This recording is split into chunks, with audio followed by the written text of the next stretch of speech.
चलिए, तो स्वरों का विभाजन तक कोई डाउट है तो पूछ सकते हैं। घर जाके रिवीजन किए हो? डाउट नहीं आया? ठीक, क्वेश्चन सॉल्व करेंगे ना तो हो सकता है कि आए डाउट।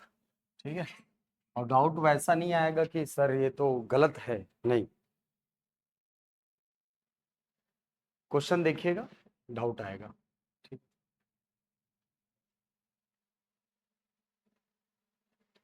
आगे मिलने वाला स्वर यार, अग्रस्वर तो पूछ रहा है भाई।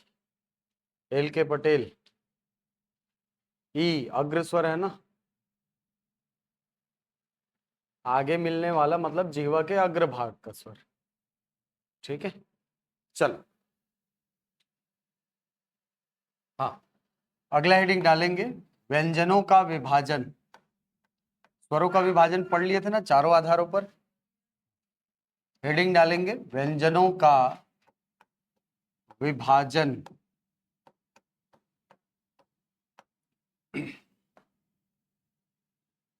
देखिए, हिंदी में व्यंजनों का विभाजन करने के लिए जो सबसे प्रमुख आधार होता है वो होता है प्रयत्न। और जब व्यंजनों का आप विभाजन पढ़ेंगे तो इसको बोला जाता है प्रयत्न के आधार पर व्यंजनों का विभाजन। प्रयत्न के आधार पर व्यंजनों का विभाजन। अब सबसे पहली बात तो हमको ये समझना होगा कि सर ये जो प्रयत्न है ये इसका मतलब क्या है। क्या होता है प्रयत्न का मतलब? कोशिश करना, प्रयास करना, सामान्य अर्थों में यही अर्थ होता है। ठीक है, हाँ, अब समझ आ गया ना। आगे आगे मिलने वाला वो वैसे ही आगे मिलने मतलब जीभ के अग्रभाग में कौन मिलता है। ठीक है, ऐसा पूछ रहा है वो। चलो, तो प्रयत्न का सामान्य अर्थ यदि देखा जाए तो प्रयत्न का मतलब होता है कोशिश करना, प्रयास करना, एफर्ट डालना किसी चीज में, है ना। लेकिन जब आप व्यंजनों का विभाजन करते हैं तो यहां पर प्रयत्न का अर्थ कोशिश करना नहीं होता। यहां पर प्रयत्न का अर्थ होता है समायोजन करना, एडजस्टमेंट करना। क्योंकि वर्णों का उच्चारण करने के लिए आपको हर वर्ण के उच्चारण के लिए अलग प्रकार के मुख का स्ट्रक्चर चाहिए होता है। आप इसको प्रैक्टिकली कर भी सकते हैं। क वाले पोजीशन में आप च का उच्चारण नहीं कर सकते, और न ही च वाले पोजीशन में प का उच्चारण आप नहीं कर सकते। करके देख लो। आपको अपने मुख को एडजस्ट करना ही होगा अगर किसी वर्ण का उच्चारण आपको करना है। और इसी एडजस्टमेंट को, इसी समायोजन को हम क्या नाम देते हैं? प्रयत्न। और इसी प्रयत्न के आधार पर हम व्यंजनों का विभाजन अलग अलग भागों में करते हैं। कुल मिलाकर 8 भागों में बांटा जाता है प्रयत्न के आधार पर व्यंजनों को। अब ये 8 भाग कौन से हैं सर? देखो, इसको जानने के लिए ना सबसे पहले सारे व्यंजनों को लिख लेते हैं। कुल 35 व्यंजनों को बांटा जाता है प्रयत्न के आधार पर। तो सबसे पहले का, ख, ग, ख लिखो आप लोग भी एक जगह पर, है ना।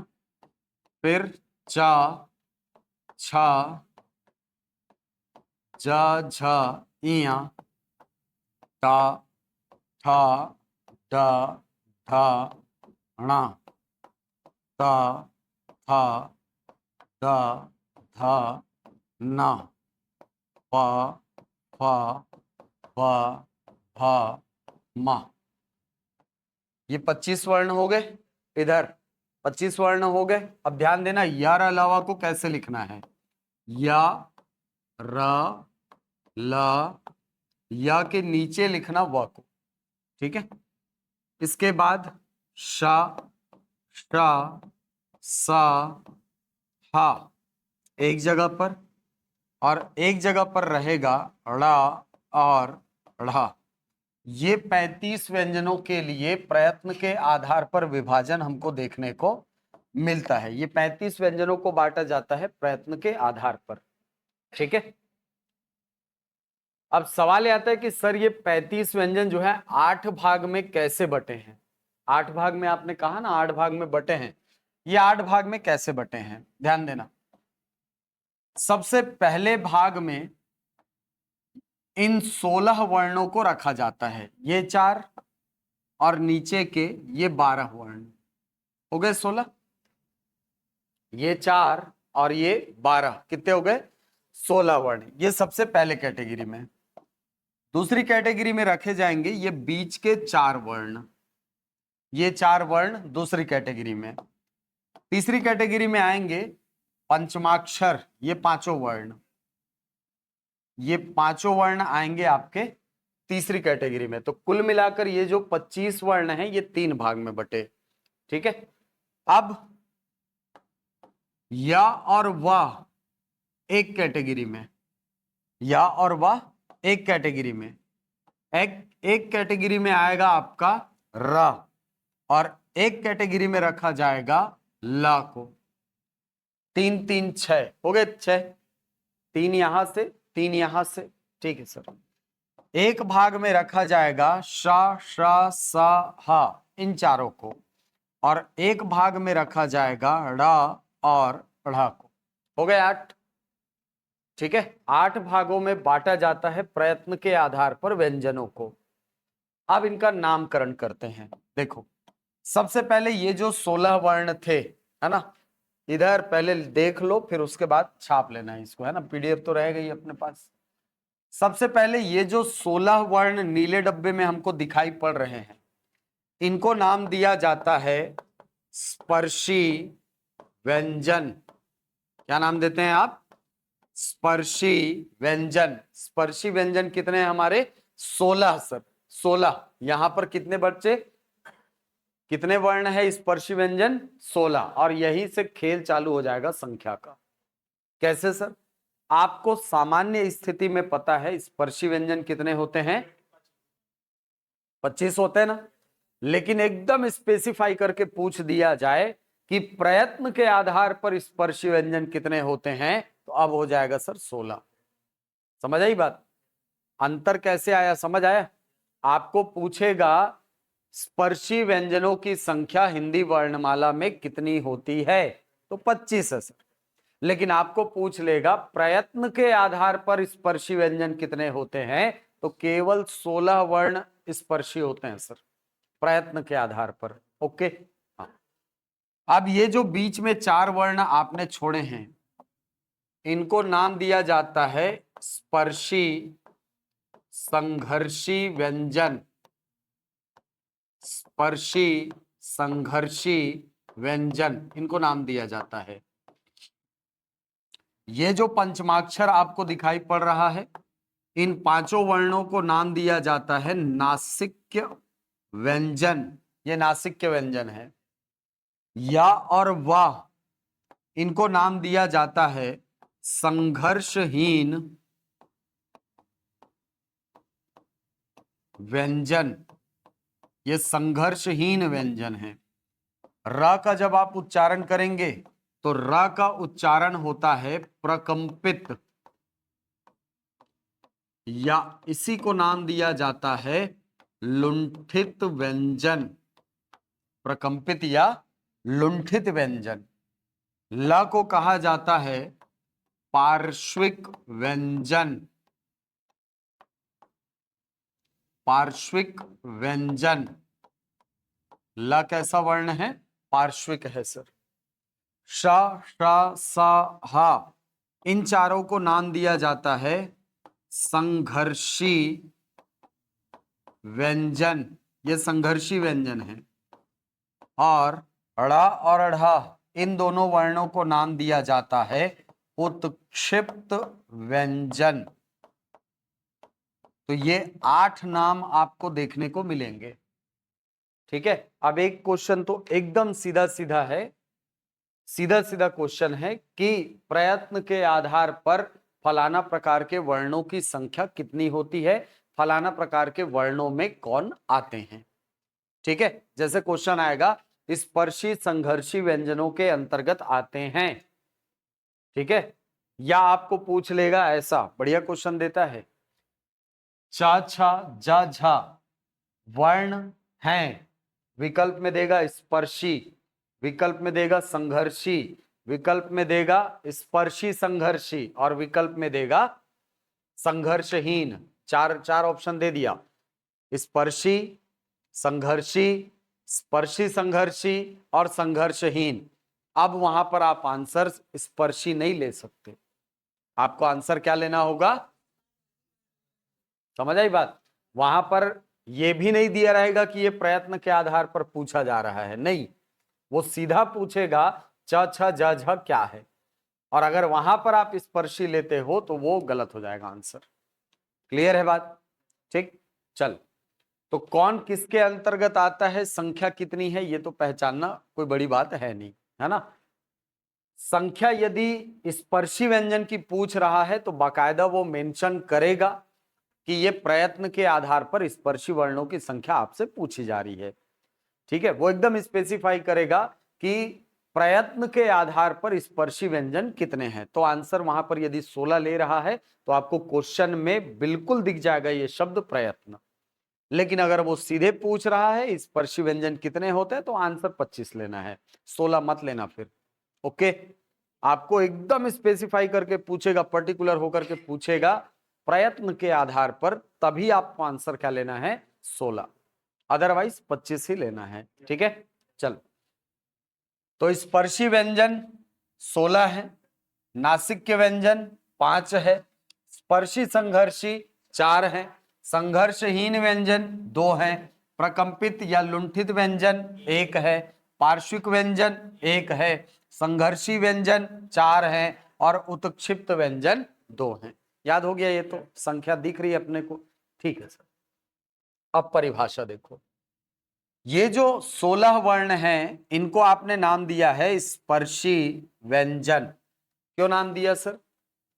नाम से पता चल रहा है ये ऐसे व्यंजन है जिनका उच्चारण करते समय मुख का कोई भाग मुख के किसी अन्य भाग को स्पर्श करेगा।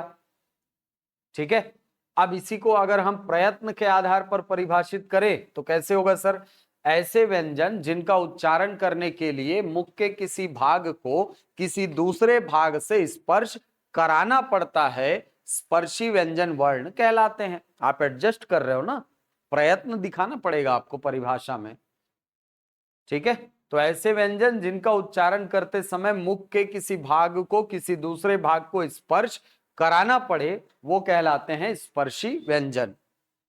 दूसरे भाग में आता है स्पर्शी संघर्षी व्यंजन, यानी ऐसे व्यंजन जिनका उच्चारण करते समय मुख का कोई भाग किसी दूसरे भाग को स्पर्श करेगा, साथ ही वायु का जिह्वा से संघर्ष भी होगा, ऐसे व्यंजन को कहा जाता है स्पर्शी संघर्षी व्यंजन।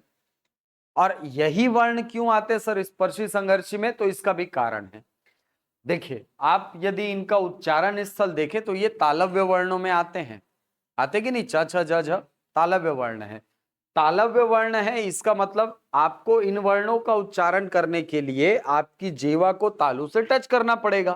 तालु कहाँ है सर? ऊपर है, यहाँ एकदम खड़ी हुई भाग में यहां पर रहती तालु, यानी आपकी जीभ कुछ ऐसे स्थिति में है, अब अंदर से हवा आ रही है तो क्या ये जीभ वायु के लिए अवरोध का काम नहीं करेगी? अरे रुकावट का काम करेगी। नींद में हो क्या गहरे? रुकावट का काम करेगी ये, और रुकावट का काम कर रही है, इसका मतलब ये बाधा उत्पन्न कर रही है सर जीभ, और जीभ को यदि पार करना है क्या करना पड़ेगा? संघर्ष करना पड़ेगा सर, है कि नहीं? जिह्वा से वायु का संघर्ष कंपलसरी हो जाएगा फिर, इसलिए ये वर्ण स्पर्शी है। क्यों? क्योंकि जीभ तालु को टच करेगी, लेकिन वायु को बाहर निकलने के लिए रगड़न करनी पड़ती है सर, जिह्वा से संघर्ष करना पड़ता है, इसलिए ये संघर्षी भी हैं। और इसीलिए इन वर्णों को केवल स्पर्शी में नहीं रखा जाता प्रयत्न के आधार पर, ये स्पर्शी के साथ साथ संघर्षी भी हो जाते हैं। ओके, अब ये जो 5 वर्ण हैं अंगा, इया, ण, न, म, इन पांचों को बोला जाता है नासिक्य व्यंजन। नासिक्य व्यंजन क्यों? क्योंकि ये ऐसे व्यंजन है सर जिनका उच्चारण करते समय वायु प्रक्षिप्त करना पड़ता है, किधर? नासिका की तरफ, नासिका की तरफ भेजना पड़ता है अपने को ये है, और नासिका की तरफ भेजना है तो सर एडजस्टमेंट करना पड़ेगा अपने को। जैसे मान लो आपके घर में ऐसा पाइप होगा, ऐसा पाइप है मान के चलो, है ना, देखे तो होगे ही घर में हो ना हो, ठीक है, ये पाइप है सर, यहां से पानी आता है, ये पानी आता है, यहां आकर के क्या होगा, दो भाग में बटेगा कि नहीं, दो भाग में बट गया सर। ठीक, अब आप चाहते हो कि सर पूरे का पूरा पानी यहां से निकले, आपको इस वाले रास्ते को क्या करना पड़ेगा, करना पड़ेगा ना। बस यही स्ट्रक्चर तो आपके मुंह का है, यही स्ट्रक्चर तो सेम आपके मुख का होता है सर। ये देखो, यहां से हवा आई, यहां से आकर के दो भाग में बढ़ती है ना। अब आप चाहते हो कि पूरे का पूरा वायु निकले यहां से, तो आपको इस रास्ते को क्या करना पड़ेगा, ब्लॉक करना पड़ेगा, और ब्लॉक करे मतलब एडजस्टमेंट करना पड़ेगा सर, है कि नहीं। हाँ, तो जब आप नासिक के वर्णों का उच्चारण करते हैं तो आपको ऐसा उपक्रम करना होता है जिससे वायु पूरे का पूरा नासिका से प्रवाहित हो जाए, और इसके लिए आपको एडजस्टमेंट करना पड़ेगा, और एडजस्टमेंट किए मतलब वो प्रयत्न के आधार पर व्यंजन में शामिल हुआ। ठीक है, तो ये जो पांच वर्ण हैं इनको नाम दिया जाता है नासिक व्यंजन। ओके, तीनों भाग समझ आ गए। एक भाग है स्पर्शी 16 वर्ण, एक भाग में स्पर्शी संघर्षी 4 वर्ण, और ये पंचमाक्षर हमारे नासिक व्यंजन। अब यहां आते हैं सर, यहां आते हैं, तीन भाग यहां से निकले, अब तीन भाग यहां से निकलेगा। इसके अंतर्गत सबसे पहले कैटेगरी में है या और वह, इन दोनों को नाम दिया जाता है संघर्षहीन व्यंजन। यानी ये ऐसे व्यंजन है सर जिनका उच्चारण करते समय वायु का जिह्वा से कोई संघर्ष नहीं होता, किसी भी प्रकार की कोई रगड़न नहीं होती, उल्टे जिह्वा रास्ता देती है, ले रे भैया जा तू। आप उच्चारण करके देखो, आपको पता चलेगा वायु के निकलने के लिए खुद रास्ता प्रदान करने का काम जिह्वा करती है। या जीभ दब जाती है, वह जीभ खुद दब जाती है सर। तो ये ऐसे वर्ण हैं जिनका उच्चारण करते समय वायु का जिह्वा से कोई संघर्ष नहीं होता, और इसीलिए इनको क्या नाम दिया जाता है, संघर्षहीन व्यंजन। यानी इन वर्णों का उच्चारण निर्बाध रूप से हो रहा है सर, बिना कोई बाधा के, कोई बाधा नहीं है। लेकिन बिना बाधा के वर्णों का उच्चारण होना किसका स्वभाव है, स्वरों का प्रभाव होता है सर, स्वरों का गुण होता है कि उनका उच्चारण करते समय हमको किसी भी प्रकार के अवरोध का सामना नहीं करना पड़ता। पढ़े हो परिभाषा में, निर्बाध रूप से उच्चारित होते हैं, इनका भी उच्चारण निर्बाध रूप से होता है, इसीलिए इन वर्णों को नाम दिया जाता है अर्धस्वर। इनको आप क्या नाम देते हो, अर्धस्वर। क्यों, क्योंकि इनका ये गुण स्वरों से मिलता है। तो सर पूरा स्वर नाम दे देते, नहीं दे सकते ना भाई, क्यों नहीं दे सकते, पूरे स्वर है क्या, क्यों नहीं है, क्योंकि इनका उच्चारण स्वरों की सहायता से होता है ना, तो ये पूरे पूरे स्वर तो है नहीं। ठीक है, आधे स्वर है क्योंकि इनका आधा गुण मिलता है सर स्वरों से, इनका केवल इतना गुण मिलता है कि ये निर्बाध रूप से उच्चारित होते हैं, लेकिन चूंकि ये दूसरे स्वरों की सहायता के बिना उच्चारित नहीं हो सकते, इसलिए ये पूर्ण स्वर में नहीं आ सकते, क्योंकि स्वरों का उच्चारण तो निर्बाध निर्बाध होने के साथ स्वतंत्र भी होता है ना। आप कभी अनार के यहाँ पर देखे हो मात्रा ऐसे लगी हुई, या ई के ऊपर ऐसा हो की मात्रा, यहाँ पे पूरी मात्रा लगेगी सर, या ई लगती है कि नहीं मात्रा, वहां पर लगती है कि नहीं मात्रा। हाँ, तो सर ये उच्चारण में स्वतंत्र तो नहीं है, और उच्चारण में स्वतंत्र नहीं है मतलब ये पूर्णतः स्वरों की कैटेगरी में नहीं आ सकते। हाँ, इनका ये गुण मिलता है कि ये स्वरों के समान निर्बाध रूप से उच्चारित होते हैं, इसीलिए इनको नाम दे दिया जाता है क्या, अर्ध स्वर। इन्हीं को क्या नाम देते हैं, या और वा को अर्ध स्वर। ध्यान देना, अब कभी कभी क्वेश्चन जो है ना वो ऐसे पूछता है। ठीक है, दो टाइप का क्वेश्चन बता रहा हूं, पहला, तीन टाइप बोल दो, इनमें से अर्ध स्वर हैं, विकल्प ए या वा, विकल्प बी या रा, विकल्प सी रा ला, विकल्प डी रा वा। आंसर क्या लेना है? या और वह। ठीक है, ठीक, ये पहला पैटर्न। दूसरा पैटर्न आपको क्या पूछेगा? इनमें से अर्धस्वर हैं। विकल्प ए या, र, ल, व। विकल्प बी श, श, स, ह। विकल्प सी आपको दे देगा, विकल्प सी अम, आह। और विकल्प डी आपको दे देगा अड़ा, अढ़ा। अब आंसर क्या लोगे? अब आंसर लेना है किसको? ए को सर। लेकिन अब आप बोलेंगे कि सर आप तो बोले कि केवल या और व अर्ध स्वर है, र और ल नहीं है। क्वेश्चन का फेर समझो, अंतर है दोनों में। ये प्रयत्न के आधार पर क्वेश्चन है, और प्रयत्न के आधार पर केवल या और व ही अर्धस्वर होते हैं। और ये जो या, र, ल, व चारों है ना, ये रचना के आधार पर, बनावट के आधार पर इनको अर्धस्वर कहा गया है। क्यों सर? ध्यान देना, आप जब यण स्वर संधि पढ़ते हैं तो यण स्वर संधि में जब ई से आ को मिलाएंगे तो क्या बनता है? या। ऊ से आ को मिला देंगे तो बन जाएगा वा। री से आ को मिला देंगे तो बन जाएगा रा। और संस्कृत में री एक स्वर होता है, इससे जब आप आ का मेल करा देंगे तो बनता है ल।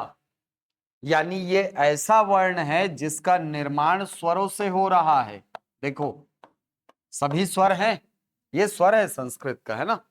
सभी स्वर हैं कि नहीं? मिलने वाले वर्ण स्वर हैं, स्वरों के मेल से बने हैं, किंतु इनकी प्रकृति व्यंजनों के जैसी है। स्वरों के मेल से बने हैं, किंतु इन पे पूरी मात्राएं लगती हैं कि नहीं? 12 खड़ी पूरी बनती है, या ये वा वा वी रा रा री ला ला ली बनता है कि नहीं? हाँ सर।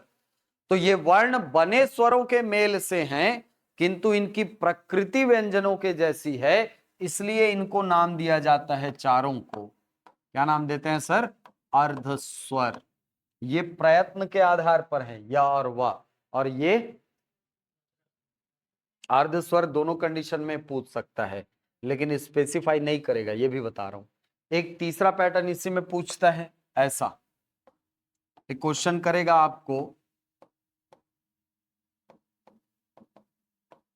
अर्धस्वर है।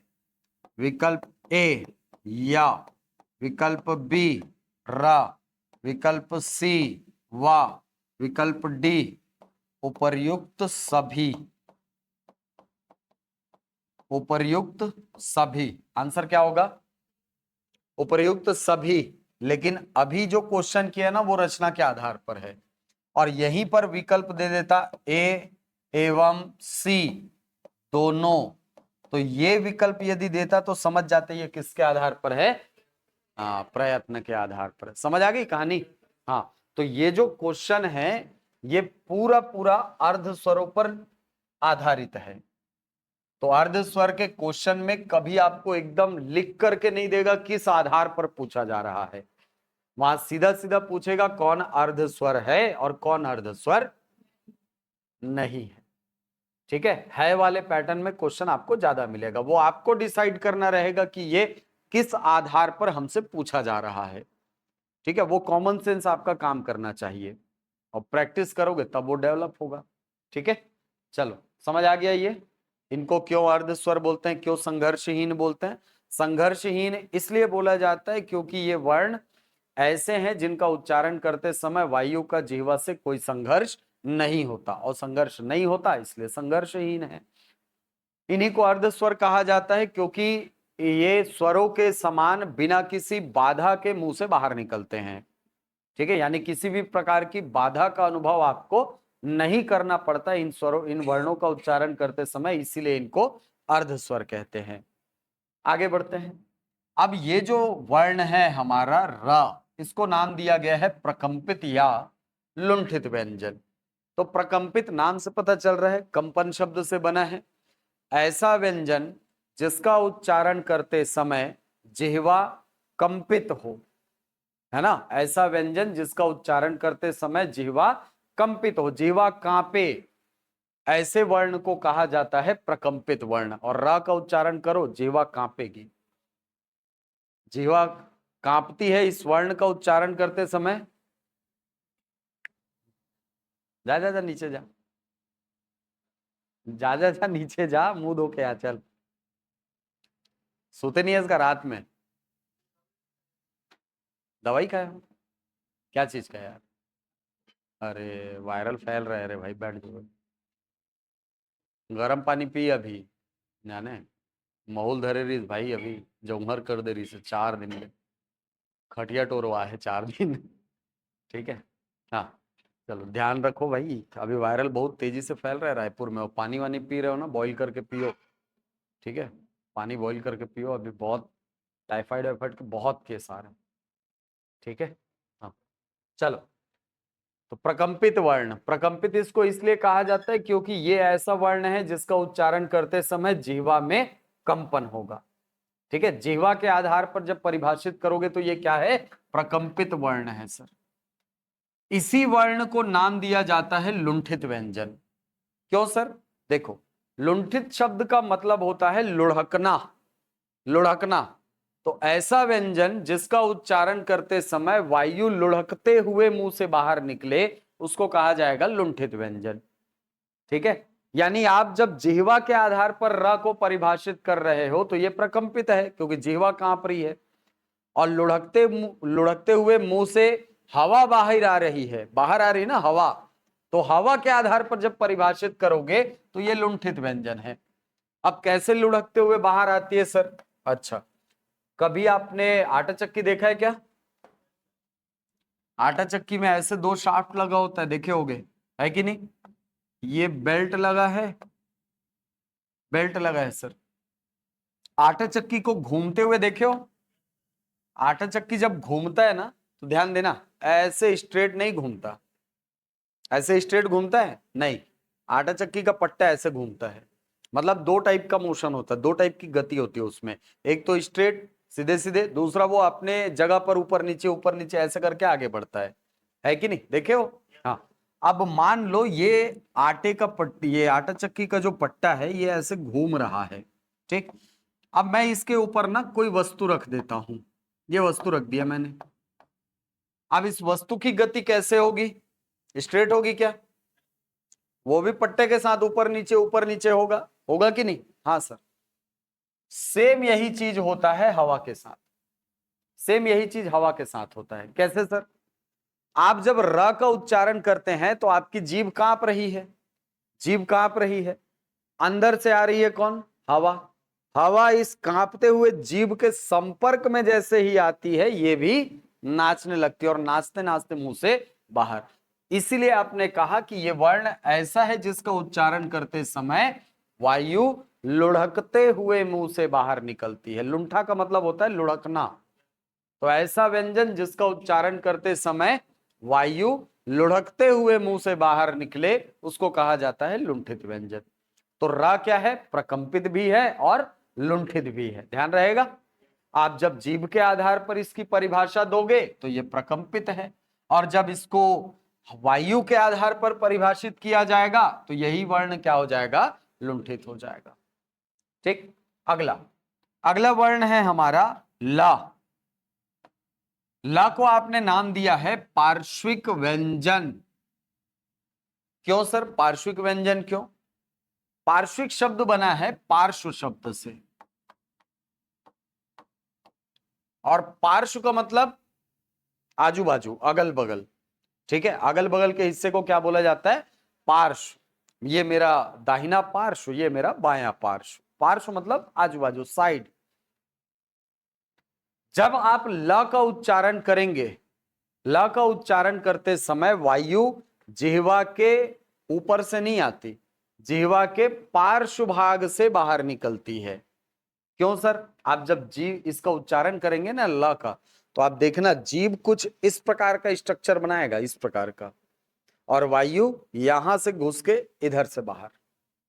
ठीक है, आप उच्चारण करो ल, जीभ ऊपर जाती है, ऐसा स्ट्रक्चर बनता है, और आजू बाजू से वायु बाहर निकल आती है। इसीलिए ल का उच्चारण जो है ये कैसा माना जाता है, पार्श्विक माना जाता है। तो जिस वर्ण का उच्चारण करते समय वायु जिह्वा के पार्श्व भाग का अनुसरण करे, साइड का अनुसरण करे, आजू बाजू से बाहर निकले, उसको नाम दिया जाता है पार्श्विक व्यंजन। ओके, अगला, ये 3 भाग यहां से, तो 3 भाग यहां से निकले, 3 भाग यहां से, 6 भाग हो गए। टोटल कितने भाग हैं, 8। एक भाग में रखा गया श श स ह को, इनको नाम दिया गया क्या, क्यों नाम दिए,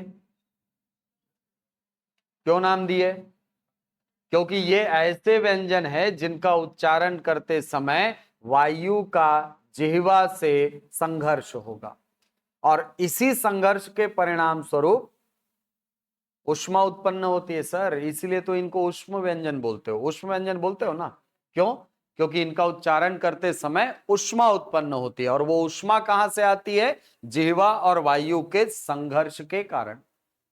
ठीक, अगले भाग में रखा जाता है ड़ और ढ़ को, इन दोनों वर्णों को, और इनको नाम दिया जाता है उत्क्षिप्त व्यंजन।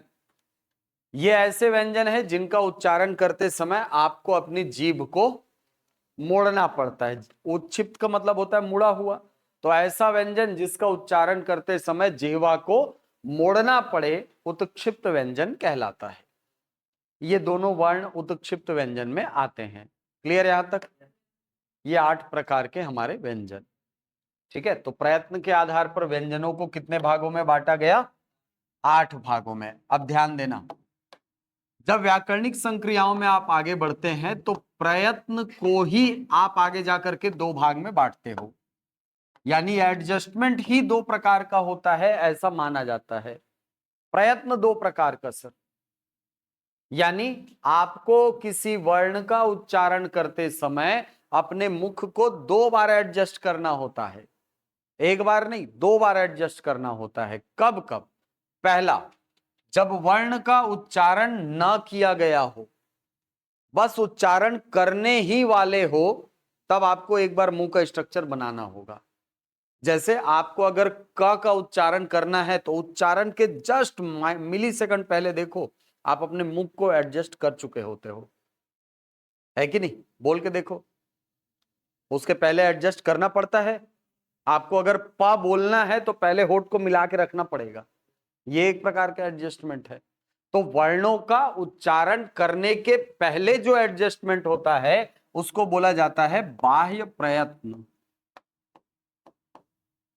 बाह्य प्रयत्न।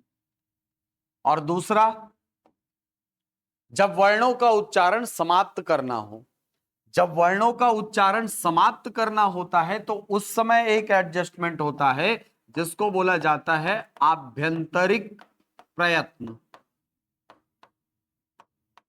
अभ्यंतर प्रयत्न या आभ्यंतरिक प्रयत्न। अब मजे की बात यह कि बाह्य प्रयत्न के आधार पर पुनः वर्णों को 2 भागों में बांटा जाता है। क्वेश्चन आएगा, बाह्य प्रयत्न के आधार पर वर्णों को कितने भागों में बांटा जाता है, 2 भागों में। और आभ्यंतरिक प्रयत्न के आधार पर वर्णों को बांटा जाता है कितने भागों में, 4 भागों में। ठीक है, बाह्य प्रयत्न के आधार पर जो 2 भाग हैं वो हैं अघोष और सघोष, आगे जाकर के पढ़ेंगे। दूसरा, आभ्यंतरिक प्रयत्न के आधार पर जो 4 भाग बांटे जाते हैं वर्णों के, उसमें एक है विवृत्त, एक है ईशत विवृत्त, एक है ईशत स्पृष्ट, और एक होता है स्पृष्ट। नाम सुन के पता चल गया होगा, पढ़ना नहीं है।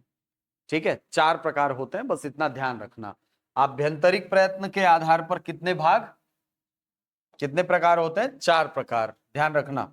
तो प्रयत्न के आधार पर पूछेगा तो 8, प्रयत्न के आधार पर 8, बाह्य प्रयत्न के आधार पर 2, और आभ्यंतरिक प्रयत्न के आधार पर पूछेगा तो 4। ठीक है, तो 4, 2, 8, 4, ये 4, ये 2 और ये 8, याद रहेगा। प्रयत्न के आधार पर व्यंजनों के कितने प्रकार, 8, आभ्यंतरिक प्रयत्न के आधार पर 4, और बाह्य प्रयत्न के आधार पर 2। एकदम स्ट्रेट फॉरवर्ड क्वेश्चन, 1 लाइनर। और संख्या वाले क्वेश्चन ऐसे होते हैं ना, जो आता है तो बनेगा, नहीं आता तो फिर अक्कड़ बक्कड़ बम भेबो, तो उसकी नौबत ना आए। उसके लिए संख्याओं को अच्छे से याद करते चलो। ठीक है, चलो याद हो जाएगा। आगे बढ़ते हैं। तो ये है व्यंजनों का विभाजन। प्रयत्न का प्रकार नहीं पूछेगा वो, दिक्कत यही तो है। प्रयत्न का प्रकार नहीं पूछता है, वो पूछता है बाह्य प्रयत्न के आधार पर वर्णों का विभाजन, या आभ्यंतरिक प्रयत्न के आधार पर वर्णों को कितने भागों में रखा गया है, ये पूछता है क्वेश्चन। ठीक है, 8।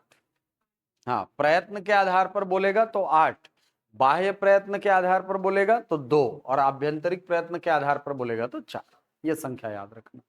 ठीक, चलो अगला भाग, अगला हिस्सा है वर्णों का उच्चारण स्थल।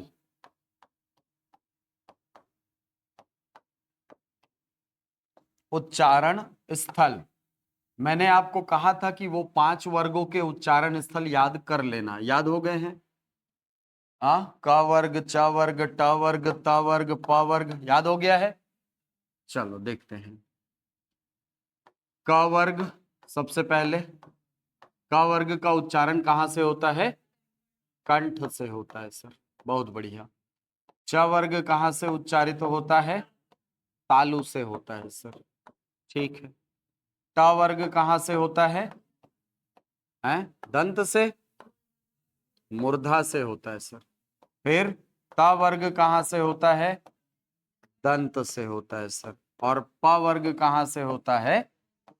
ओष्ठ से होता है सर। तो ये 5 वर्ग हैं, हर वर्ग का अपना एक निश्चित उच्चारण स्थल है। ठीक, अब इन्हीं की सहायता से बाकी वर्णों का उच्चारण स्थल याद करेंगे। कुछ नहीं, 5 फॉर्मूले हैं, 5 फॉर्मूले रटने हैं। ठीक, ध्यान ये रखना कि जहां से लघु वर्ण का उच्चारण होता है, लघु स्वर का उच्चारण होता है, उस स्वर का दीर्घ रूप भी वहीं से ही उच्चारित होगा। जैसे जैसे आ का उच्चारण जहां से होता है वहीं से आ का उच्चारण, जहां से छोटी ई का उच्चारण वहीं से बड़ी ई का उच्चारण। इस प्रकार से लघु और दीर्घ का उच्चारण स्थल समान होता है, क्योंकि वो सजातीय होते हैं। ठीक, चलिए क वर्ग को बेस बनाकर आप फॉर्मूला लिखते हैं काह। फॉर्मूला क्या है? काह।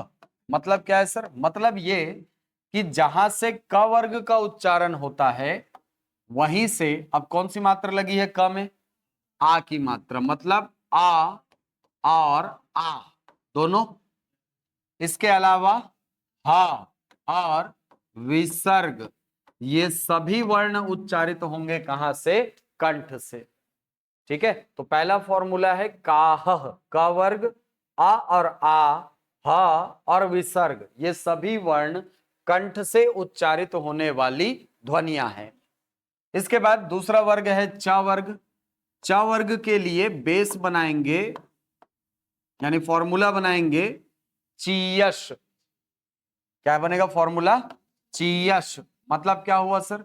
मतलब ये कि जहां से च वर्ग का उच्चारण होता है, अब च में कौन सी मात्रा लगी है? हाँ, मतलब ई और दीर्घ ई दोनों।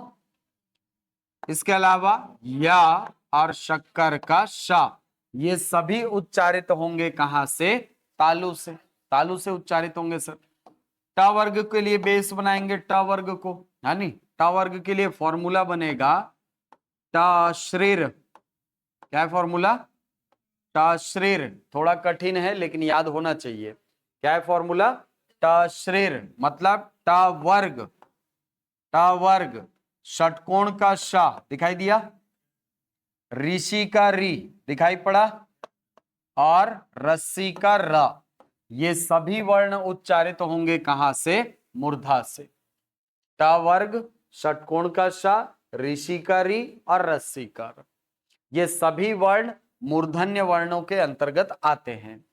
इसके बाद त वर्ग को बेस बनाएंगे, और त वर्ग को बेस बनाकर फॉर्मूला लिखेंगे हम लोग तसल। क्या बनेगा फॉर्मूला? तसल, मतलब त वर्ग जहां से उच्चारित होगा सर, वहीं से उच्चारित होगा सरोता का सा, और वहीं से उच्चारित होगा ला। ये सभी वर्ण उच्चारित होंगे कहां से? दंत से सर, सब दंत वर्ण के अंतर्गत आएंगे। तसल त वर्ग को बेस बनाए, दंत वर्ण है सर। प वर्ग को बेस बनाएंगे, फॉर्मूला लिखेंगे पू। क्या बनेगा फॉर्मूला? पू, यानी प वर्ग उ और दीर्घ उ, ये सभी उच्चारित होंगे कहां से? ओष्ठ से। क्लियर है?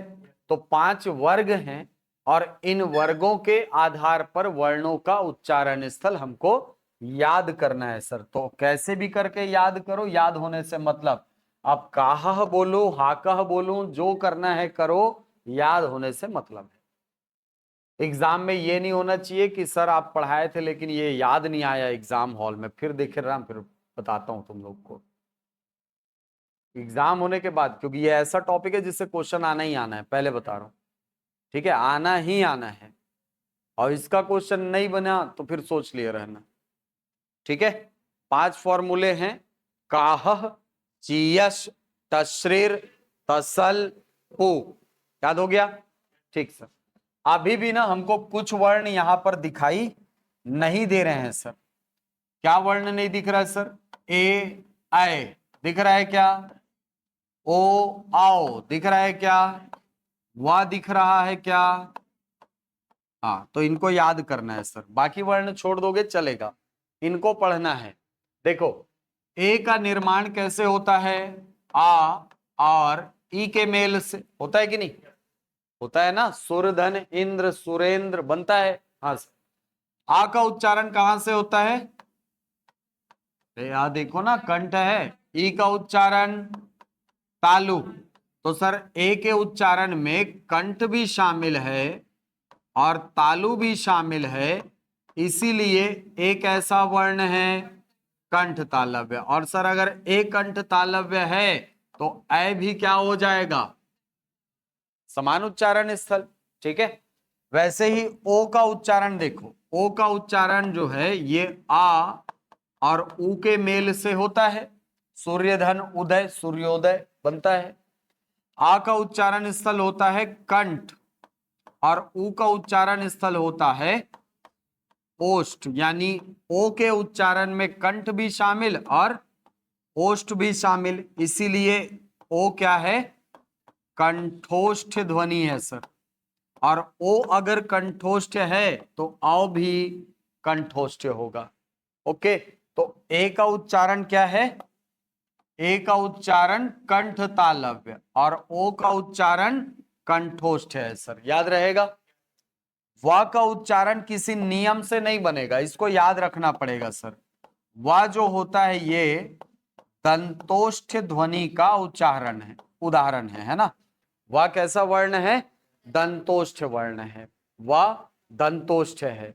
ठीक, अब कभी मान लो भूल जाओ कि सर अचानक से याद नहीं आया उच्चारण स्थल, ए का उच्चारण स्थल पूछेगा तो कंफ्यूज हो सकते हो, ओ में कंफ्यूज हो सकते हो, वा में हो सकते हो। कभी भी कंफ्यूज हो, ए के उच्चारण में याद करना एकता कपूर को। किसको याद करना है? किसको याद करना है? ए कंठ तालव्य है नहीं, ए क्या है? कंठ तालव्य है, ए कंठ तालव्य है। हाँ, फिर दूसरा किसको भूले हो? किसको भूले हो? ओ को। किसका भूले? ओ को। ओ कंठोष्ठ है सर, किसको भूल गए? ओ को। ओ को भूल गए सर, ओ को, बस ओ कंठोष्ठ है। ठीक है, हाँ। वा का उच्चारण स्थल भूल जाओ तो सर वीडियो देख लेना। क्या देख लेना? वा दंतोष्ठ है। ओके, याद हो जाएगा? याद हो जाएगा ना? हाँ, बस खत्म है ये। ए का उच्चारण स्थल एकता से याद रख लो, ओ का उच्चारण स्थल ओको से याद रख लो, और वा का उच्चारण स्थल वीडियो से याद रख लो। हो जाएगा याद? चलो, तो ये है आपका वर्णों का उच्चारण स्थल। अच्छे से याद करना, क्योंकि यहां से एक क्वेश्चन फंसना है। ठीक है, 5 फॉर्मूले हैं और एकता ओको वीडियो, बस ये याद रखना, एकता ओको वीडियो। ठीक है, 5 फॉर्मूले, काह चीयस तश्रित तसल पू। ठीक है। अब मान लो मुझे पूछा गया अचानक से ऊ का उच्चारण स्थल बताओ, तुरंत याद आना चाहिए ऊ का उच्चारण जो है ये सर प वाले वर्ग के साथ था, प वर्ग चूंकि ओष्ठ है तो ऊ भी क्या हो जाएगा, ए का पूछ दिया, ई का पूछ दिया तो सर चियस च वर्ग के साथ मतलब तालव्य होगा, है कि नहीं। ऋषि के री का पूछ दिया तो तुरंत याद आना चाहिए ट वर्ग के साथ है मतलब मूर्धन्य होगा। र का उच्चारण स्थल पूछे तो भी याद रहना चाहिए मूर्धन्य है। ठीक, कभी भूल जाओ तो उच्चारण स्थलों को याद कर लेना, ऐसा भी याद कर सकते हो। ये कंठ है, कंठ है ना, हाँ सर। अब देखो या रा ला शा शा सा, अब उच्चारण स्थल देखो ये है तालु, क्या है, तालु, ये तालु है सर, ठीक है। इसके आगे कौन, इसके आगे कौन, मूर्धा, और इसके आगे कौन, इसके आगे कौन, दंत, है नी। तालु मूर्धा दांत, तालु मूर्धा दांत, क्या है, तालु मूर्धा दांत, तालु मूर्धा दांत। या रा ला शा सा सा, याद हो गया सर, यही तो है, देख लो आप, ये देखो या रा ला तालु मूर्धा दांत, शा शा सा तालु मूर्धा दांत।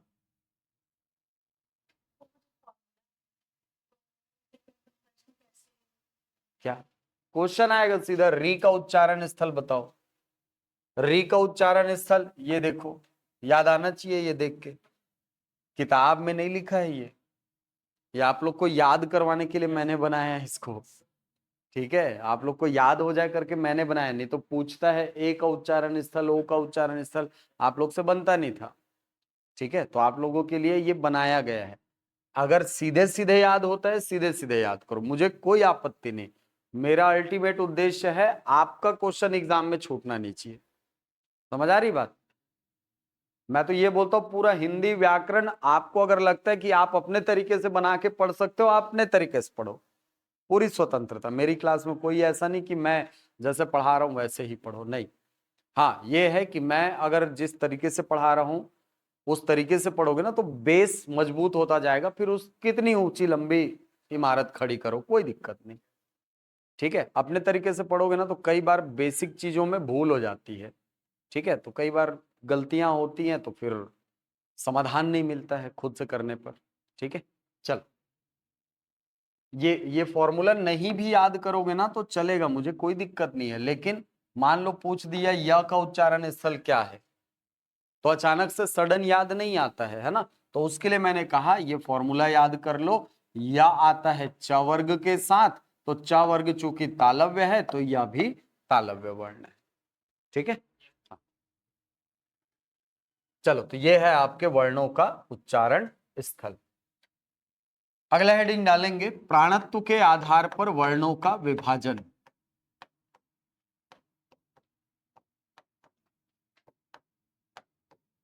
प्राणत्व के आधार पर वर्णों का विभाजन।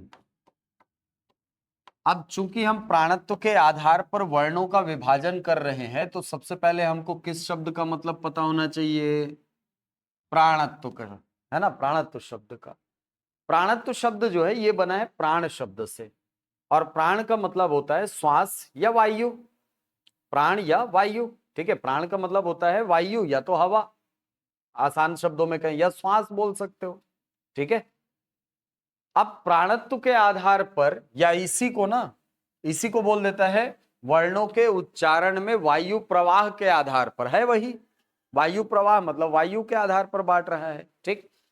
तो वर्णों के उच्चारण में लगने वाले वायु या श्वास की मात्रा के आधार पर वर्णों को बांटा जाता है दो भागों में, दो भागों में। एक को बोला जाता है अल्प प्राण वर्ण और दूसरे को कहा जाता है महाप्राण वर्ण। एक भाग में रखते हैं आप अल्प प्राण वर्णों को, दूसरे भाग में आप रखते हैं महाप्राण वर्णों को। अब सवाल यह आता है कि सर ये हमारे यहाँ कॉन्सेप्ट लाया क्यों गया है ना। एक सवाल आता है मन में कि सर ये कॉन्सेप्ट क्यों हमारी वर्णमाला में है। देखो हमारी वर्णमाला में इस कॉन्सेप्ट को रखने के पीछे रीजन एकदम साफ है। क्योंकि हमने अपने स्पर्शी व्यंजन वर्ग के वर्णों में यह व्यवस्था इस तरीके से रखी है कि हर वर्ग की शुरुआत एक ऐसे वर्ण से होगी जिसमें लगने वाले श्वास की मात्रा कम होगी। यानी हर वर्ग का पहला वर्ण कैसा होगा? अल्प प्राण होगा। ठीक अगला वर्ण ऐसा जिसमें ज्यादा श्वास लगेगा, फिर अगला वर्ण ऐसा जिसमें कम श्वास लगे, फिर अगला वर्ण ऐसा जिसमें ज्यादा श्वास लगे, और फिर अगला वर्ण ऐसा जिसमें कम श्वास लगे। यानी आप जब हमारी वर्णमाला में स्पर्शी व्यंजन वर्गों को देखेंगे तो वहां पर वर्ण जो हैं वो कुछ इस प्रकार की व्यवस्था में आपको दिखते हैं। ऐसी एक लयात्मकता आपको देखने को मिलती है जिसमें हर वर्ग का पहला, तीसरा और पांचवा वर्ण ऐसा दिखेगा जिसमें लगने वाले श्वास की मात्रा कम होगी, जबकि दूसरा और चौथा वर्ण ऐसा है जिसमें लगने वाले श्वास की मात्रा अधिक है सर। जैसे अगर मैं क वर्ग की बात करूं तो क वर्ग में क अल्प प्राण है, ख महाप्राण है, ग अल्प प्राण, घ महाप्राण और अंगा अल्प प्राण है। इसी प्रकार च वर्ग में च, छ, ज, झ, इया, ट, ठ, ड, ढ, ण, त, थ, द, ध, न, प, फ, ब, भ। हर वर्ग का पहला, तीसरा और पांचवा वर्ण अल्प प्राण है, जबकि हर वर्ग का दूसरा और चौथा वर्ण क्या हो जाएगा? महाप्राण हो जाएगा सर। ओके, हर वर्ग का पहला, तीसरा, पांचवा अल्प प्राण है, ये अल्प प्राण है सर, ये अल्प प्राण है, जबकि हर वर्ग का दूसरा और चौथा महाप्राण वर्ण है। ये महाप्राण है, ये अल्प प्राण है। तो क्या केवल 25 वर्णों के लिए ये विभाजन आता है क्या सर? नहीं, 33 वर्णों के लिए जो यरा लवा और श श स ह है उनको भी इस विभाजन में शामिल किया जाता है। अल्प प्राण वर्णों के अंतर्गत हम जोड़ देते हैं किनको? यारा लवा को। और महाप्राण वर्णों के अंतर्गत जोड़ दिए जाते हैं श, श, स और ह। अब यदि मैं यहां से आपको वर्णों की संख्या निकालने के लिए बोलूं कि अल्प प्राण कितने और महाप्राण कितने, तो क्या आप निकाल सकते हो? निकाल सकते हो क्या? हाँ, अल्प प्राण कितने निकलेंगे? ध्यान देना, हर वर्ग में कितने वर्ण? 1, 2, 3। हर वर्ग में 3 वर्ण, वर्गों की संख्या कितनी है? 5। कितने वर्ण हो गए? 15। अब 15 के साथ यार अलावा को जोड़ दोगे तो कितने हो गए? 19। तो अल्प प्राण वर्णों की संख्या कितनी हो गई? 19 हो गई सर। वैसे ही महाप्राण कितने? हर वर्ग में 2, वर्गों की संख्या कितनी? 5। कितने हो गए? 10। 4 जोड़ दो, कितने हो गए? 14। तो ये महाप्राण वर्णों की संख्या हो जाएगी। क्लियर है? तो अल्प प्राण वर्ण कितने, महाप्राण वर्ण कितने, एकदम बेसिक क्वेश्चन है, और ये क्वेश्चन छूटा मतलब समझ के चलो कि तैयारी कंप्लीट नहीं हुई है। ठीक है, तो अल्प प्राण कितने? अल्प प्राण ज्यादा हैं, महाप्राण कम हैं। ठीक है, और यहां से स्टेटमेंट वाले क्वेश्चन अघोष सघोष को मिला के देगा। कैसे देगा आगे देखेंगे। ठीक है, चलो, ये समझ में आ गई कहानी पूरी? अल्प प्राण महाप्राण कैसे काउंट करते हैं, समझ आ गया ना? हाँ, चलो आगे बढ़ते हैं। अगला विभाजन जो है ये है घोषत्व के आधार पर वर्णों का विभाजन।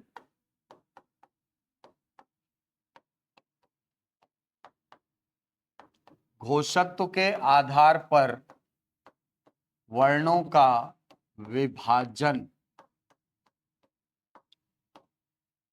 घोषत्व शब्द जो है ये बनता है घोष शब्द से, और इसका अर्थ हमको पता होना चाहिए, है कि नहीं?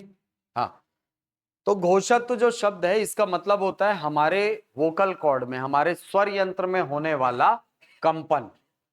ठीक है, हमारे स्वर यंत्र में होने वाले कंपन को आप क्या कहते हैं? घोष। और जब आप घोषत्व के आधार पर वर्णों का विभाजन करते हैं तो वर्णों को 2 भागों में बांटा जाता है सर। एक, ऐसे वर्ण जिनका उच्चारण करते समय हमारे स्वर यंत्र में कंपन नहीं होगा उनको कहा जाएगा अघोष वर्ण। और ऐसे वर्ण जिनका उच्चारण करते समय हमारे स्वर यंत्र में कंपन होगा उनको नाम दिया जाता है सघोष वर्ण, या इन्हें ही बोल दिया जाता है घोष वर्ण, घोष या सघोष वर्ण। ठीक है, नहीं स्वरों को शामिल नहीं करते हैं ना लोकेश, ध्यान रखना भाई। ठीक है, स्वरों को इसमें शामिल नहीं करते हैं। हाँ, मूल विभाजन में शामिल नहीं है। ऐसे आप चाहो तो स्वरों को अल्प प्राण के अंतर्गत रख सकते हो। ठीक है, जैसे आपको मैंने उस समय बताया था ना कि हमारी वर्णमाला में जितने स्वर हैं सब अल्प प्राण वर्णों के अंतर्गत रखे जा सकते हैं। ठीक है, क्योंकि उनका उच्चारण निर्बाध होता है, बताया था मैंने। ठीक है, चलो, तो एक भाग में आपने रखा अघोष वर्णों को और दूसरे भाग में आपने रख दिया सघोष वर्णों को। अघोष वर्ण कौन होंगे? जिनका उच्चारण करते समय हमारे स्वर यंत्र में कंपन नहीं होता। और सघोष वर्ण ऐसे वर्ण होंगे जिनका उच्चारण करते समय स्वर यंत्र में कंपन होता है। ठीक, अब कौन सा वर्ण किसके अंतर्गत आता है सर? अच्छा, ये जानने के लिए तो भाई आपको वर्णमाला को ऐसे गोल गोल घूमना पड़ेगा पकड़ के। 52 वर्णों के लिए विभाजन है। ठीक है, लेकिन मूल जो विभाजन है वो आता है 44 वर्णों के लिए, जिसमें से 13 वर्ण आपके अघोष होते हैं और 31 वर्ण जो होते हैं वो सघोष होते हैं। याद रखना संख्या 13 31, बस पलटना है सर, है नहीं, 13 को 31 करना है। सघोष वर्ण ज्यादा होते हैं हमारे वर्णमाला में। ठीक, अब ध्यान देना, सबसे पहले हमारी वर्णमाला में आते हैं कौन? सभी स्वर आते हैं, यानी आ से लेकर के औ तक कितने वर्ण हो गए? 11 वर्ण। ठीक है सर, इसके बाद आते हैं हमारी वर्णमाला में अयोगवाह, लेकिन अयोगवाह वर्णों को छोड़ दिया जाता है। मैं भले लिख देता हूं यहां पर, लेकिन इस विभाजन में अयोगवाह वर्णों को छोड़ दिया जाता है। इसके बाद आते हैं व्यंजन। व्यंजनों में कौन आएंगे? सबसे पहले स्पर्शी व्यंजन। स्पर्शी व्यंजनों के अंतर्गत हर वर्ग का तीसरा, चौथा, पांचवा सघोष होता है, जबकि हर वर्ग का पहला और दूसरा वर्ण आघोष होता है। मतलब क्या है सर? मतलब जैसे 5 वर्ग है ना, तो क वर्ग में क ख आघोष है, ग घ अंगा सघोष है, च और छ आघोष, ज झ इया सघोष, ट और ठ आघोष, ड ढ ण सघोष, त और थ आघोष, द ध न, फिर पा और फा, ब भ म सघोष। ठीक है, हर वर्ग का पहला दूसरा आघोष, तीसरा चौथा पांचवा सघोष। अब आते हैं आप ऊष्म व्यंजनों में, है कि नहीं? तो ऊष्म व्यंजनों के अंतर्गत श, श, स सघोष हैं, जबकि हा, सॉरी, ये आघोष है, जबकि हा जो है वो सघोष है। इसके अलावा या, र, ल, व सघोष। फिर श जो है ये आघोष होता है, ध्यान रखना। संयुक्त व्यंजनों में श आघोष है, जबकि त्र, ज्ञ, श्र सघोष है। इसके अलावा ड़ और ढ़ ये सघोष वर्णों की श्रेणी में रखे जाते हैं। कौन कौन? ड़ और ढ़ ये वर्ण। ठीक, तो सर आपने तो पूरा 52 वर्णों का विभाजन कर दिया। ध्यान रखना, ये जो मूल विभाजन है वो 52 वर्णों का नहीं है। इसके अंतर्गत किनको शामिल नहीं करते सर? तो ध्यान देना, ये शामिल नहीं होंगे, संयुक्त व्यंजन शामिल नहीं है, अयोगवाह शामिल नहीं है, द्विगुण व्यंजन शामिल नहीं है। अब यदि आप गिनोगे तो 31 और 13 आएगा। कैसे आएगा सर? ध्यान देना, तीसरा चौथा पांचवा हर वर्ग का, ठीक है, कितना वर्ण हो जाएगा? ये 15 वर्ण हो गया टोटल। अरे 5 वर्ग में हर वर्ग का तीसरा चौथा पांचवा 15 वर्ण। हा कितना? 1, 11 अलावा 4, गिनो 11, 11 4 15, 15 15 30, 30 और 1 आ गया। और ये हर वर्ग का पहला दूसरा 10, 10 3 खत्म। ठीक है, तो 13 और 31 ये संख्या याद रखना, ये अल्प प्राण और महाप्राण, सॉरी अघोष और सघोष वर्णों की संख्या से क्वेश्चन आता है। और ये जो विभाजन है ये आता है 44 वर्णों के लिए। इसमें पूरी वर्णमाला का विभाजन नहीं होता। जैसे आप अल्प प्राण महाप्राण में विभाजन करते हो केवल 33 व्यंजनों का, 33 व्यंजनों का विभाजन करते हो, और ये 33 व्यंजन में पूरे 52 वर्ण नहीं है सर, 33 वर्ण है और पूरे के पूरे व्यंजन है। ठीक है, चलो याद हो जाएगा पक्का। अब यहां से क्वेश्चन, स्टेटमेंट वाला कैसे बनेगा ध्यान से सुनना।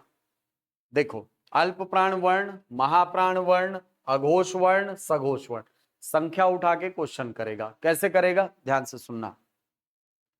नीचे दिए गए कथनों पर विचार करें, सुनना ध्यान से है ना, और इसको घर में जाके छापना।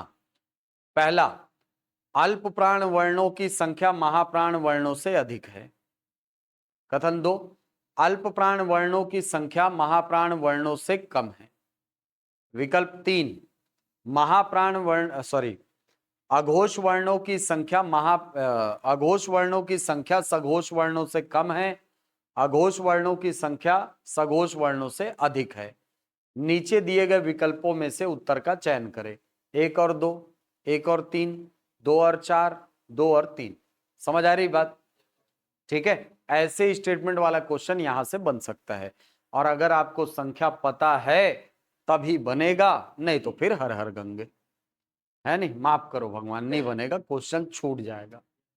ठीक है, तो संख्या याद करना कोई बड़ी बात तो है नहीं यार। अघोष सघोष अल्प प्राण महाप्राण है कि नहीं। अल्प प्राण वर्ण कितने हैं सर? 19, 19 14, 19 14 13 31। आसान है सर, 19 14 13 31 खत्म।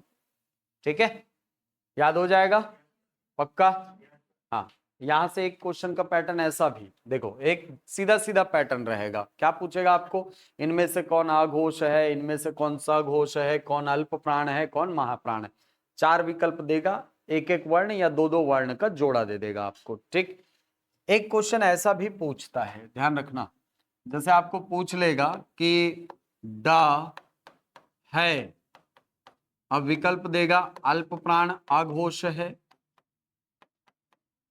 या दे देगा महाप्राण अघोष है,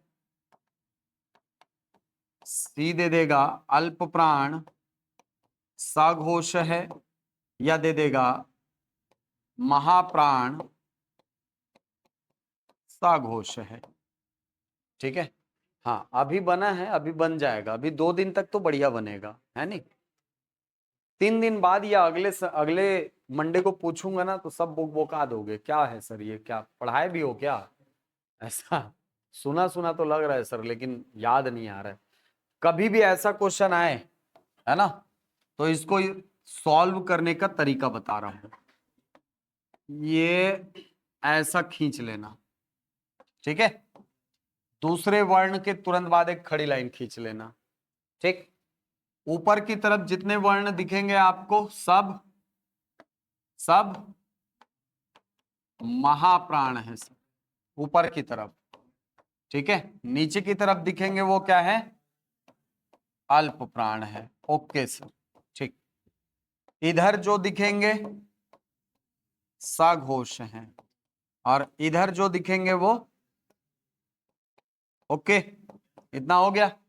अब देखो, यहां पर लिखना सा, यहां लिखना ह, और यहां लिख देना यार लव, खत्म। अब कितना भी खतरनाक क्वेश्चन दे दे यहीं से आएगा। ड कहां है? ट ठ ड दिख रहा है अपने को नीचे? अल्प प्राण है, सघोष है, खत्म आंसर। कोई सा भी वर्ण उठा लो, इन 33 वर्णों के अलावा तो देगा नहीं कुछ। और ये 33 वर्ण चुटकियों में हल हो जाएंगे सर। या क्या है सर? नीचे दिख रहा है अल्प प्राण है, लाइन के इस पार है मतलब सघोष, खत्म। ठीक है, भ क्या है? प फ ब भ, महाप्राण है, सघोष। ठीक है, कभी भी ये क्वेश्चन आता है तो ऐसे क्वेश्चन को ध्यान रखना, ऐसे ही बनाना, टाइम बचेगा, एनर्जी बचेगी, अगले क्वेश्चन के लिए समय बचा पाओगे। ठीक है, नहीं तो फिर अगर इसके भरोसे बैठे रहोगे ना तो क्वेश्चन सॉल्व होने वाला नहीं है, और हो भी गया तो टाइम लेगा। ठीक है। हाँ, तो ऐसे क्वेश्चन को ऐसे ही सॉल्व करना, कर लोगे। प्रैक्टिस करना, 4 6 8 10 वर्णों को ले लेना, ठीक है, और खुद से सॉल्व करने की कोशिश करना। इसी को कम से कम 8 से 10 बार बनाना। कैसे भूलोगे फिर देखना, नहीं भूलोगे, ठीक है। चल, तो ये आपकी वर्णमाला यहां पर होती है कंप्लीट। कल हम लोग चालू करेंगे शब्द रचना, ठीक है। कल टॉपिक चालू करेंगे शब्द रचना, संधि उपसर्ग प्रत्यय पढ़ना चालू।